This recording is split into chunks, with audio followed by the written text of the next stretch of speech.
In the name of Allah, the most gracious, the most merciful, and peace be upon you. It's June 12th and Thursday night in Pakistan.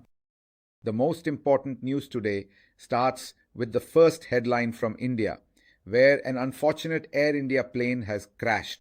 This Air India plane took off from Sardar Vallabhbhai Patel International Airport in Hyderabad and was headed towards London Gatwick Airport.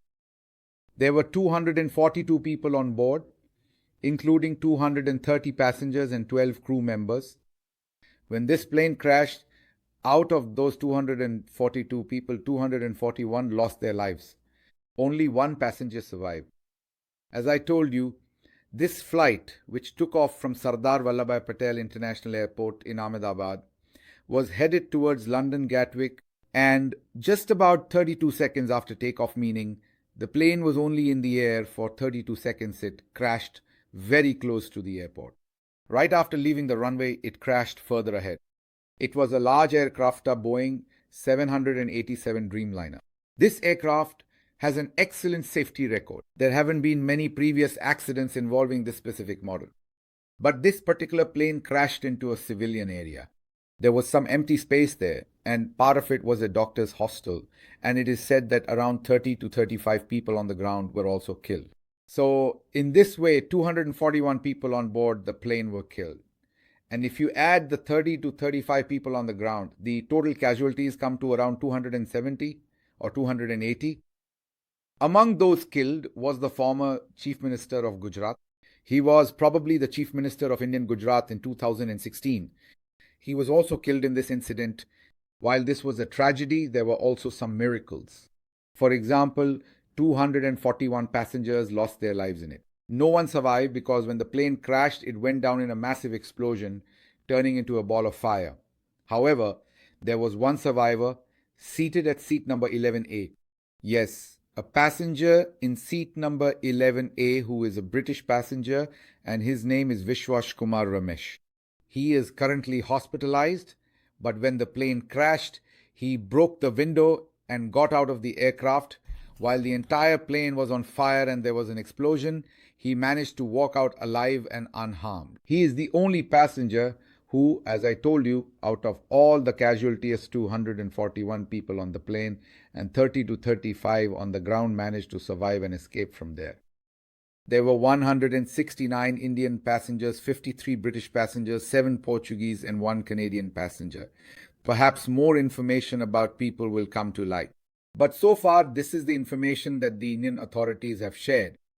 I am not an aviation expert, but from what I have read, it seems that either there was an engine failure or the pilot may not have been able to calibrate the wings flaps properly. Of course, whatever the reasons are, they will come to light.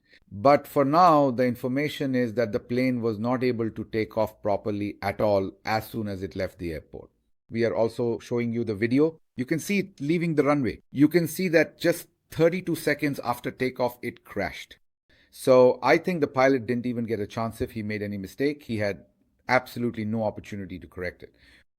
Now, regarding this, I saw some sick people analyzing the incident in various ways. Some were even making analyses that seemed almost celebratory. I really can't understand such meanness because there are human beings involved in this. I was seeing such human stories in this that it's hard to believe. As I told you, Vijay Rupani, who was the Chief Minister of Indian Gujarat from 2016 to 2021, he was killed in this incident.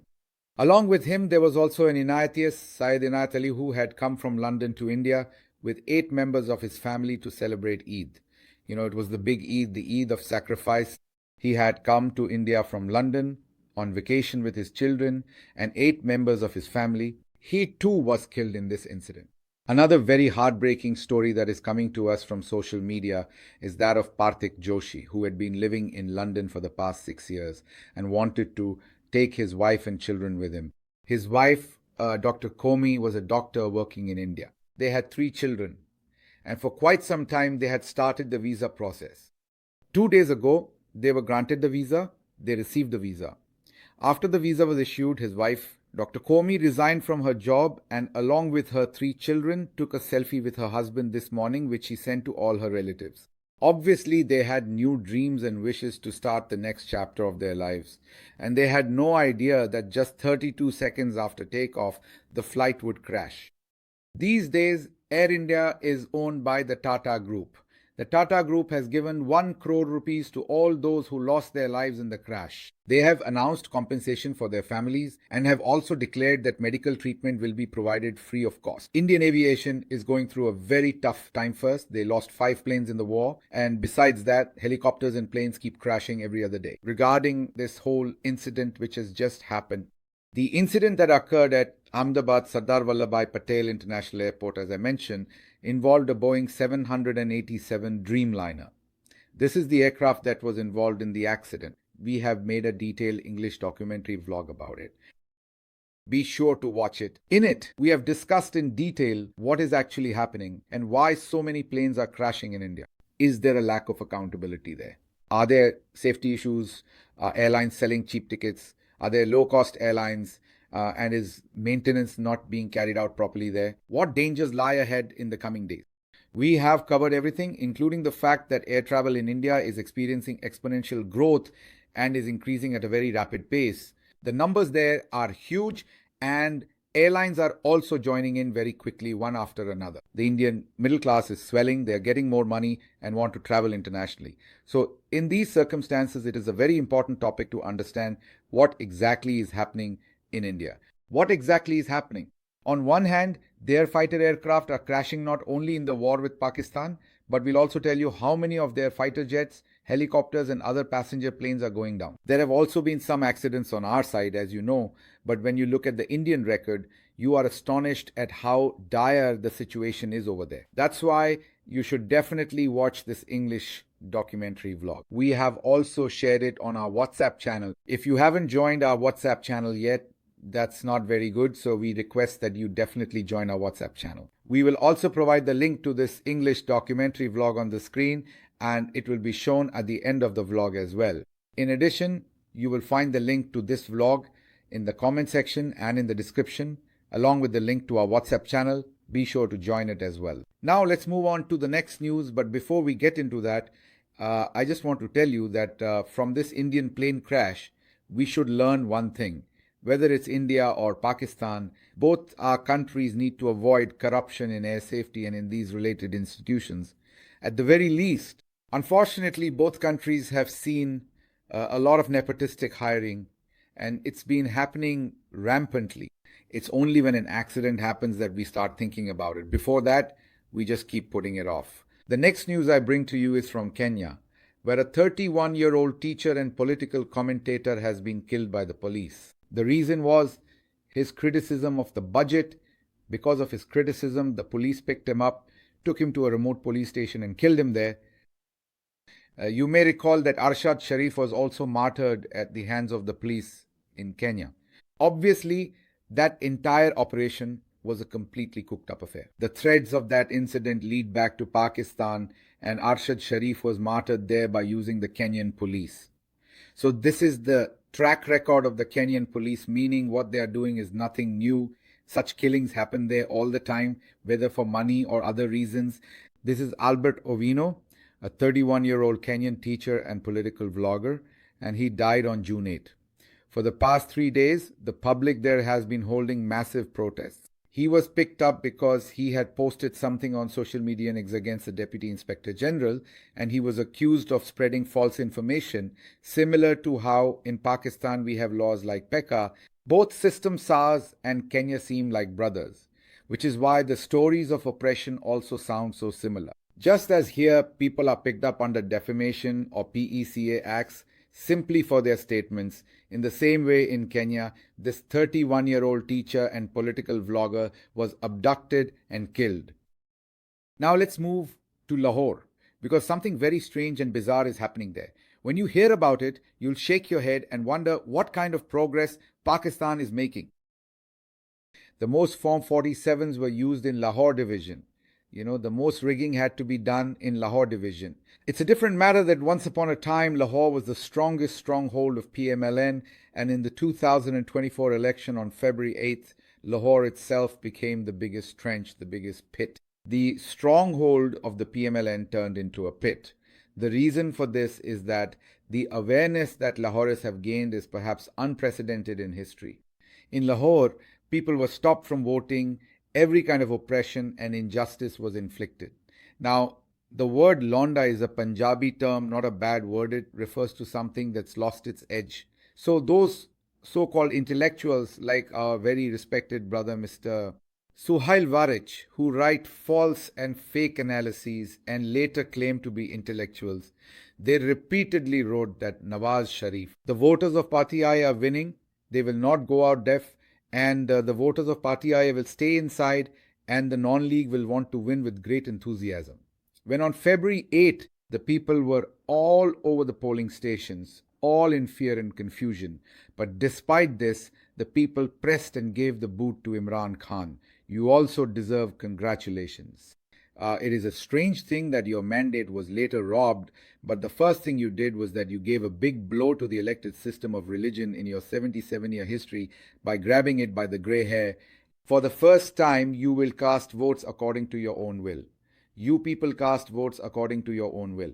After that, Form 47 had to be used. There was no one left who did not want to win, be it Nawaz Sharif, Shahbaz Sharif, Hamza Shahbaz, all the losers were given Form 47.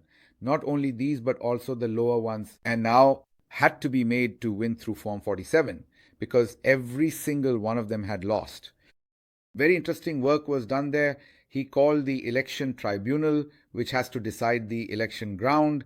A judge named Tanvir Sultan was appointed there. Justice Tanvir Sultan is the one who was the candidate of Pakistan Tehreek-e-Insaf in Bahawalpur.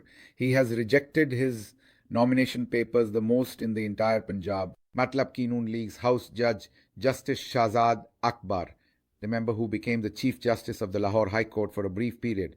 They were making independent decisions. He withdrew his name as Justice Ye Tanveer, who was Justice Sultan Tanveer, meaning they were removed from the election tribunal, after which you saw what was done with Justice Shahzad Akbar. He was taken to the Supreme Court, but the hypocritical manner in which he was taken meant that his life was spared. After that, Justice Elia Neelam Sabba came in the Lahore High Court, and then the date that is there, writes Aman and Shanti. In the case of Maryam Nawaz and Chaudhry Nizamuddin, the same decisions are now made in that High Court. It seems that he is another minister under Maryam Nawaz Sahaba. Meaning, Justice Elia Neelam Sahaba is acting like she is a wazir of Maryam Nawaz's cabinet with Majrat and Bade-Etram. As there is a law, so should the High Court, in my opinion, it should be done like this. Justice Sahaba will also get a little political impact. A little bit they will also go to Awam. The work is being done by Awami. She should be a minister in the cabinet of Maryam Sahaba at this time. Wazirat-e-Lahore High Court, and who is the Chief Justice, should be part of that cabinet. As I said, the matter is becoming political. However, after the removal of Justice Shahzad Malik Shahzad Ahmed from the Lahore High Court, Justice Sultan Tanveer was reinstated in the tribunal and now listen to all the cases of Noon League. He has done amazing work today and he has rejected the false victory of Form 47, which was challenged by the members of Pakistan Tehreek-e-Insaf on technical grounds in the best circles of Lahore. For example, Yasir Gilani, who had submitted one Form 45, which was original. He was winning with a lead of 5 to 10,000. According to the Form 45 uploaded by the Election Commission of Pakistan on its website, Yasir Gilani was winning by 2 to 3,000 votes. But Samiullah, the husband of his Madniya Bakshajma Bukhari Sahaba, was shown to him by making a Form 47 net with a lead of 5 or 6,000.